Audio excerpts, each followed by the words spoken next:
Okay, y'all, good morning on a beautiful Saturday in April in Northwest Arkansas.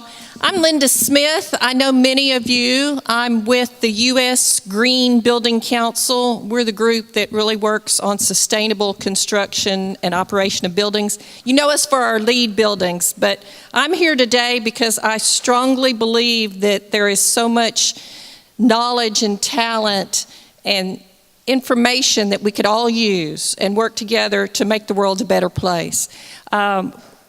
Three groups have come together to organize this second Drawdown conference. The first one was last year in Little Rock at Second Presbyterian Church. And this year, we're glad to partner with Arkansas Interfaith Power and Light, which is a group of faith-based communities that believe in energy efficiency and water savings. They do quite a bit of weatherization work across the state of Arkansas. And many of you know that they received an EPA grant, one of the first given to a nonprofit in Arkansas, to do education in schools about energy and water savings. And so Sharmal could not be here today, but she is the director, soon to retire, from Arkansas Interfaith Power and Light. And they were the primary organizer of the first Drawdown and really the reason we're here today in Northwest Arkansas. I'm with the U.S. Green Building Council. And then this evening, if you stay for the full day or go and come as you need to, the Citizens Climate Lobby will be in this same space with information about what they do and a fundraiser and a relaxed evening of networking with that group. So 3 organizations. It's great in a small state like Arkansas that we can partner with our friends and not have to book 3 different venues to do 3 different events. It's great that we can all be together. You know, one of the things that makes an event successful is both the people in the room and then the groups that support it. We're very fortunate that we've had the support of Good Shepherd Lutheran Church. And I want to introduce Pastor Clint to come up and welcome us to this great facility and talk to us a little bit about what they're doing here in town. Pastor Clint.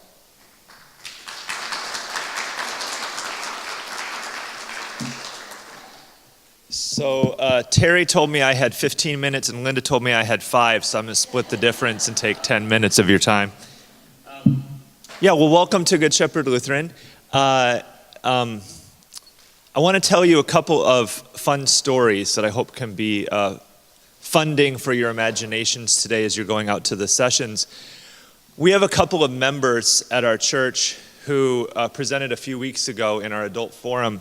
The woman, Julie, is a pilot for Walmart. So she flies people all over the country and up into Canada and other places. And then we have another member, David, who is a riverboat pilot on the Mississippi River and takes them up to, I think it's like Lock 18 or something. Like he doesn't do the northern portion of the Mississippi River, he does the lower portion. And we had them come and talk about their roles and what they do, their vocation. And it was fascinating to hear the two of them talk about these things because they see the planet literally so differently. Like David knows every twist and turn and bend of the Mississippi River and exactly where to position a very long towboat along with all of the everything that he's pushing all the cargo along on that river. Julie flies over it and sees it from above and can look down on it and can see all the twists and the turns, but she wouldn't necessarily know how to navigate the river if she had to take a boat down it. And so they were going back and forth and talking about those different perspectives. And also, of note, in these 2 roles, if you think about it, think about the United States, think about our role, think about our culture. There's probably nothing as iconic as a job as being a riverboat pilot on the Mississippi River. You know, you think about Mark Twain and you just think about that. And yet today, is there hardly anything more iconic of the way our culture actually is than flying executives from Walmart around the country? You know, I mean, that these 2 things are really, they come together in this fascinating way. And both of them consume a whole bunch of fuel and energy. And then there's one other high consumer of energy that I think about all of the time.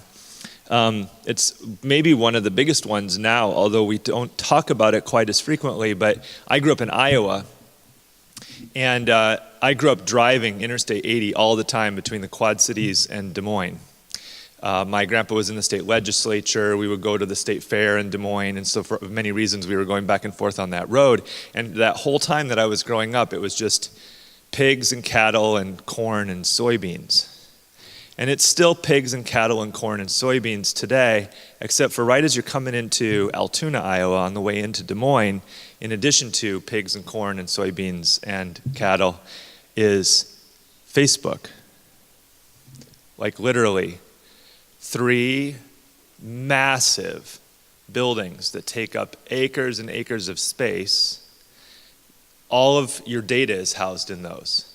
If you're on Facebook, you're on Facebook even if you're not on Facebook. Somebody took a picture of you and you're there, right? And it's all stored there. They had to build special power lines from the state into Altoona in order to be able to power these. It doesn't take a lot of staff. It just takes a whole bunch of energy to store all of our data. And here we are at a Drawdown conference, and we're going to be talking about drawing down energy and all of these ways that we can conserve and take care of the planet, but we'll probably also broadcast this on social media so people can watch it. And you advertised it on Facebook, and you could check in today on Facebook to be a part of this event. So I just wanted to invite us to think about that literal landscape and how we engage it.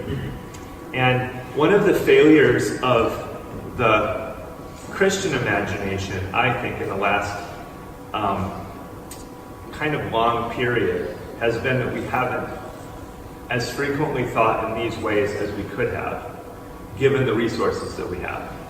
So when we read the Bible, for example, we pay attention to a whole bunch of different things in the Bible, but one of the things we haven't as frequently paid attention to in terms of reading scripture and ancient texts is the way that even these old texts helped us think about the ways that we steward the earth and take care of the planet, to be good stewards of it. And in fact, we've kind of often glossed over those altogether and just overly and highly emphasized what we're supposed to do with the human and what kind of some salvation after this planet is done looks like, all those kinds of things.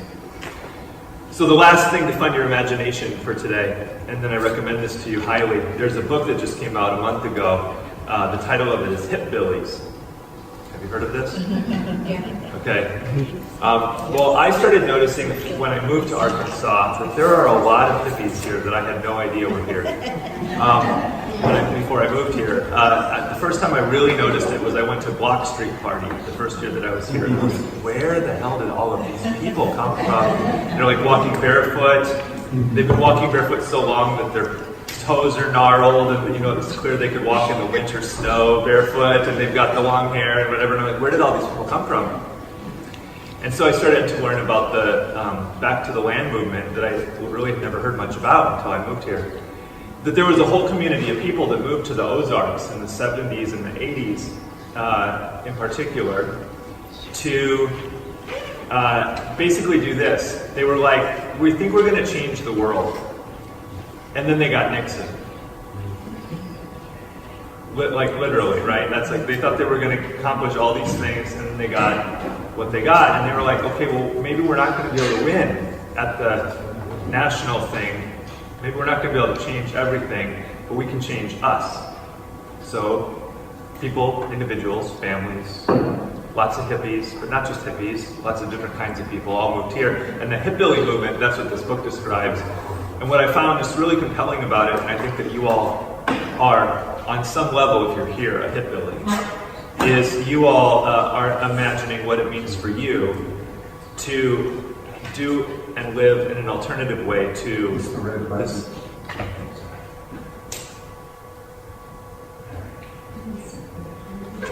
Sorry. That's okay. To this kind of wider culture, right? And I think this is an invitation for all of us to continue to think in those ways. The warning that the Hipbillies book gives is it's not easy. Not all the neighbors liked the Hipbillies that moved into town until they started showing how they were just committed to working really hard as neighbors. And the soil isn't great in the Ozarks for farming. And so they got here and found out that it was going to be really hard to actually do the gardens they idealistically wanted to do.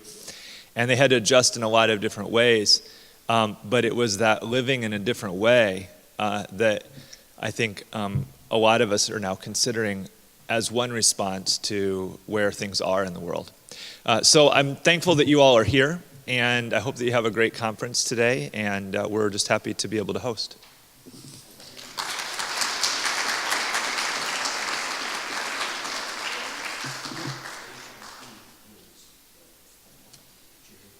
So I think most of you know about the book Drawdown. We like this book, and we have the whole conference scheduled around it. If you do not own a copy, I have some that we're going to be giving away throughout the day. So if you win one in one of our giveaways and you already have a copy, make sure that someone who doesn't have it, you trade with them. The next thing, Drawdown is a factual, science-based book where different people, including one of our own University of Arkansas grad students worked on a chapter, have worked to understand what the latest best practices are and how we can apply those and which ones really make sense, which ones truly would reduce the impact of carbon in the world, and which ones, what would be the cost and what would be the savings. And so there's great things you can do with deep impact that are so expensive that they may not ever come to pass, and others that we're just waiting on just the next little tweak in technology to make it feasible. So throughout the day, I hope you will learn from those pieces that are coming to you from folks who really are in those industries or in those topical areas. You have a schedule in front of you, and I want to just talk a little bit about that schedule. There are 2 tracks. One will be going on in this space, the Alton Hall, and one will be going on in the Fellowship Hall, which is near registration where you came in. And you can move back and forth. You're not obligated to stay in a single track, and you will be on time. We have a room moderator that will keep us on track, and we will be able to keep those topics flowing. There'll be plenty of time for questions and discussion throughout the day. We will come in here for lunch, and Michelle will be here as our keynote speaker, and then we'll go back into our tracks. People are going to come and go. We know there's a lot going on in Northwest Arkansas. So be sure that you do greet your neighbors, say hello to people you don't know, meet some new folks today. Any questions before we break up into our first sessions? Okay, coffee, a juice, muffins. You may have noticed back there we have a bunch of barrels. We're going to be a zero waste event. We've contracted with Food Loops. They have supplied us with utensils and plates and cups that are all compostable.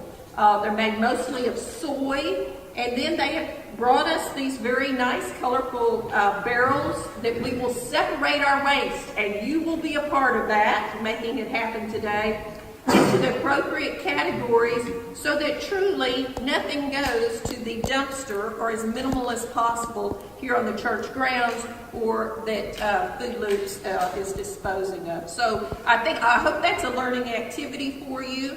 The other thing that we'll be doing is leftover food will be used. There's a whole group of AmeriCorps kids sleeping in those Sunday school rooms that we just passed as you came down here and doing work in Northwest Arkansas. Any food we have left over, they have said they're glad to take. These are young people, college students mostly, that are out doing physical labor today and are going to come back in, and we'll be able to share our food with them. So we will be moving towards our first session in just a moment, but I have my first giveaway. And so we will do it this way. I want to see who has traveled the furthest to be here. So if you have come from outside Northwest Arkansas, please stand. I know we have several from Central Arkansas. Jenny?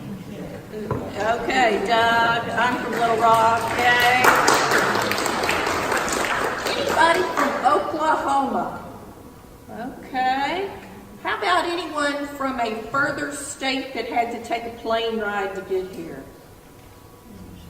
Where's Michelle? Okay. So it's between Doug and Jenny in the room. Doug's with the Nature Conservancy. Jenny Curris does so many things to help education in Arkansas and works with the Methodist Foundation as a board member.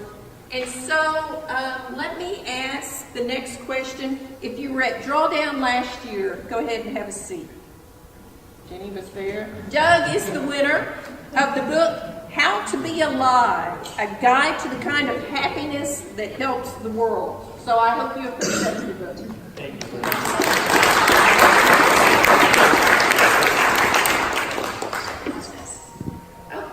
Okay, we will be moving for the next 5 minutes into your room. Pick the track that you're most in the way.